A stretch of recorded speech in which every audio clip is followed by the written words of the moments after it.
Split Screen Co-op, your #1 news source that doesn't do anything new or exciting and still has the gall to call itself #1. I am your first of two hosts, hailing all the way from Easton Magic Academy, NoSleep. And my right-hand man, my partner in crime, your Class C Rank 391 hero, and host #2 of 2, Kruger. How you doing today? I'm doing pretty good. I have a low-grade fever, and I've been watching some video game tournaments all day. So, pretty good, pretty good. Yeah, that sounds like research on company time if I've ever heard it. Yeah, I'm putting in that extra work, you know what I mean? Well, alright, good to hear. Alright, well, March has been a big month, so let's go ahead and get started with History in Gaming. Let's do it.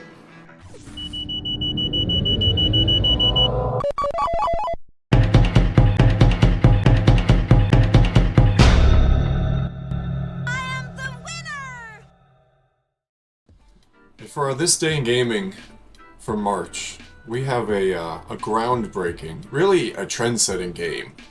Pac-Mania 2 came out on March 9th, 2002, and I mean, I don't think I can think of anybody who wasn't profoundly affected by Pac-Mania 2. It was a trendsetter for sure. On March 2nd, 2021, Harvest Moon One World was released in the United States and Canada on the Nintendo Switch. In this game, the world's in anguish as it's forgotten how to farm, and you play as a person who travels around finding harvest wisps to restore the land and villages before ultimately bringing back the Harvest Goddess. Now, I know what you're thinking. This story sounds really familiar. A guy wandering around performing miracles and uniting the world before summoning a being for everyone to worship? I'm speaking, of course, of Revelation from the Bible. That's right, the Antichrist didn't get me this time. I mean, if you take the first two in 2021 and add it to the 21, you get 23. If you take March 2nd and then flip it around, you get 23. Somebody go ahead and call Jim Carrey, because I think I got this one figured out. Wow. Now that those little fun facts are out of the way, it's time for us to get serious in our March in review. This has been History in Gaming.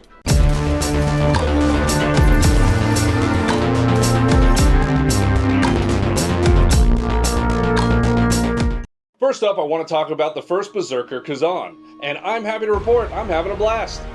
Now don't get it twisted, this is a Souls-like, so anyone who doesn't like the genre should stay far away. But if you are a fan, this isn't one to miss out on. You play as former General Kazan, who is betrayed by his emperor, tortured, gets the tendons in his arms cut, and exiled to the mountains, where he becomes possessed by the Blade Phantom, and they go on a best friends adventure, killing dudes. I got my first taste of the game during Steam Next Fest in February, and I was hooked. The difficulty spiked massively during the last boss of the demo, and the first boss after the demo spiked it again, and again, and again.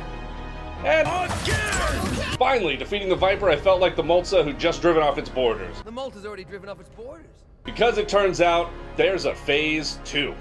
The feeling you get after learning a moveset and eventually giving the Covenant back their bomb is incredible. I'm not far enough in the game right now to give it a set rating, so I'm going to give it a tentative one, and that nets this game a 9 out of 10. We'll see, as I get angrier as the game goes on, if that rating starts to decline. I was so close. Moving on though, we got Supercell's next big mobile game, Moco. Moco, a Spanish word for booger, is Supercell's newest mobile game, and I gotta admit, I think it lives up to the quality standard that I expect from a Supercell title. The premise of the game is you're a newly licensed hunter, and you're given quests that allow you to level up and unlock new items and gadgets for your hunter. The 3 core teammates you get in the game represent 3 archetypes: an energetic leader, a disappointed dad that, no matter what you accomplish, is never good enough, and for some reason it drives you forward into hoping one day that you make him proud. And a helpful tech guy. The game does grind to a halt a little bit once you get to about level 14, as the XP grind jumps big time. But if you power through a few more levels, the game's content seems to pick back up in the form of harder content that requires a bit of strategy to actually complete fast enough to get all the rewards. I am summarizing, but it's keeping my attention, and the newest event that actually allows you to queue into a team of 3 and randomly getting one of 3 rolls is actually pretty fun, and I hope they expand upon that in the future. I'm going to rate this game a 7 out of 10 at launch. It seems good. I just want to see them do a little more to make this game great.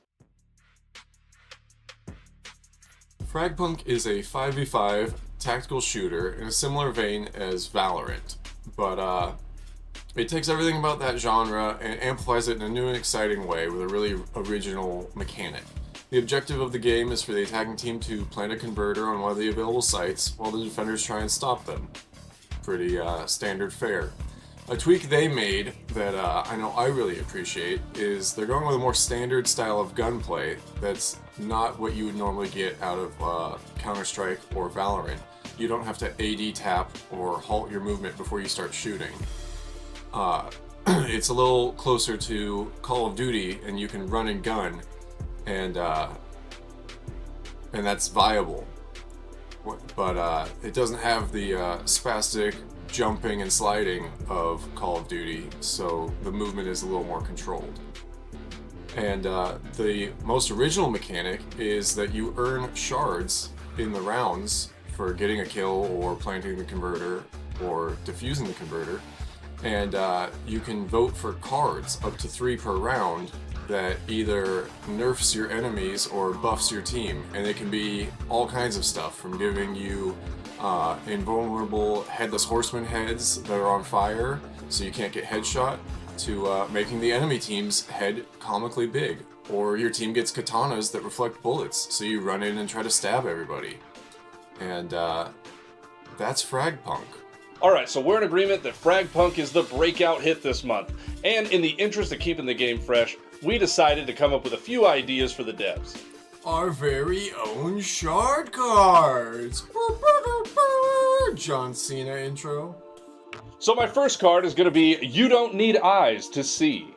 In a direct reference to Event Horizon, this card sits inactive in your inventory until you want to use it. But once you do, you'll lose all sight of everything on screen, except for your minimap and the location of any enemies located within your region on the map or one region adjacent. If you don't have great map knowledge, use this card to make callouts to your team. And if you know the maps like the back of your hand, then take the fight to the enemy with the ultimate wall hack advantage. So when I was imagining this card, I was imagining it as basically you just blind yourself and then you could use the minimap to just kind of like, oh, all right, my character stopped moving. I can go here, I can go there. And then you think you get the jump on somebody and it turns out they're behind cover. So you're just shooting a wall and giving away your position. That's exact. I was like, yeah, except for cover. You'd be like, oh, dude, I'm just gonna blast him down this hallway, and he's crouched behind a box. And you're just like, how is he not going down? But there's gonna be some random savant that just knows the map so well that he's just gonna breeze through it. Anyway, why don't you go ahead and give us your first card? No, because I shit on yours, so now I don't want you to know about mine. Alright, my first card, inverting the enemy's screens, because I know I'd be useless, like, if my screen was upside down, unless you have one of those cool desk things where you can, like, flip your whole monitor. But that might be pay to win. Did you ever in school do that thing to people where you could just go up to their computer and hit like 3 keys and then their whole screen would like flip upside down? No, not in school, but in the Marine Corps, consistently. Oh, okay, so there you go. I feel like everybody, as long as everybody knows that hotkey, you'll be all right until the next round, and don't forget to switch back.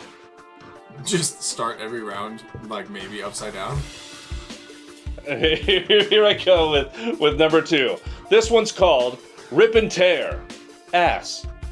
This card gives each member of your team the one-time ability to activate a permanent gas cloud on the map by crouching. The cloud offers concealment, heals you and your allies, and damages your enemies over time. But be aware that if another one of your teammates doesn't run into your cloud and activate it, thus locking in the properties to benefit your team, then anyone on the enemy team can do it, thus converting it to permanently benefit the enemy team. Because as the old adage goes, he who smelt it, dealt it. Okay. That's a whole raid mechanic. This is like... Yeah. Alright, have you ever been really drunk? Well, have you also been really drunk with schizophrenia?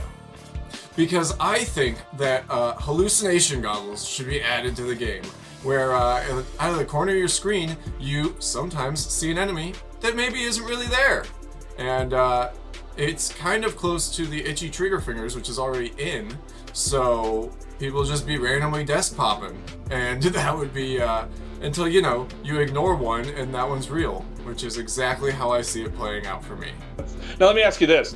If you see something out of the side of your screen, does that mean somebody else can see it out of the side of theirs? Or is it not shared hallucinations? I don't think it would be shared hallucinations. Just, hey, is that guy real?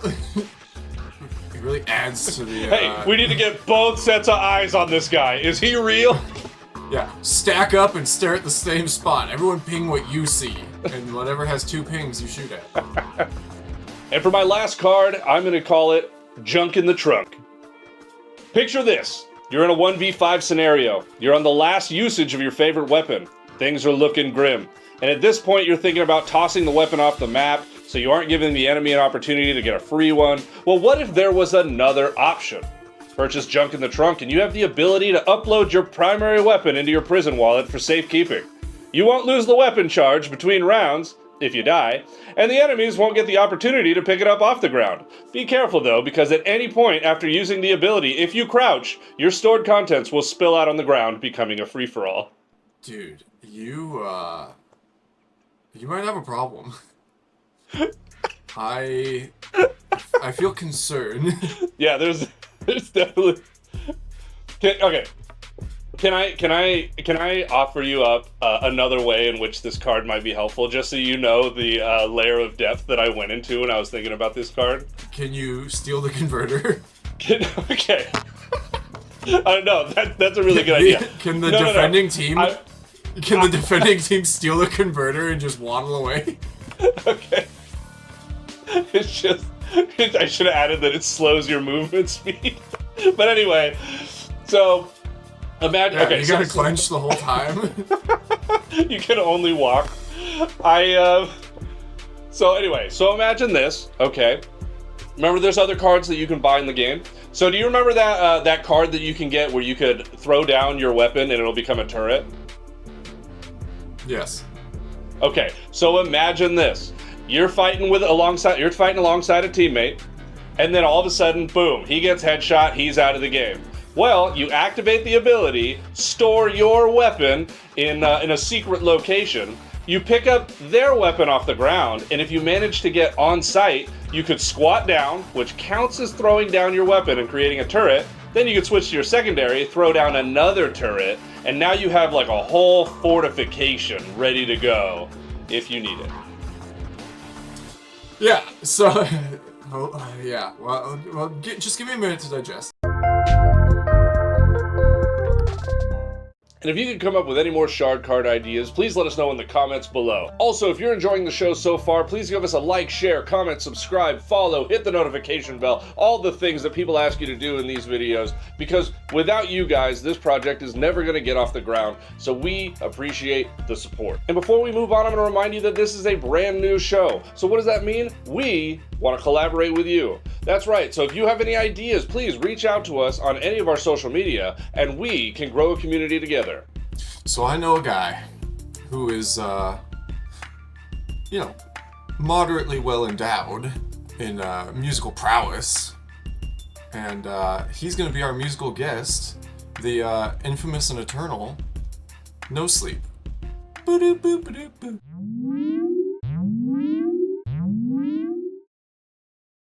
Free us. Will we see the light that was promised? I believe his heart is pure. He is our last hope, our only hope.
Once again, if you want to collaborate with us in any form or fashion, send us a DM.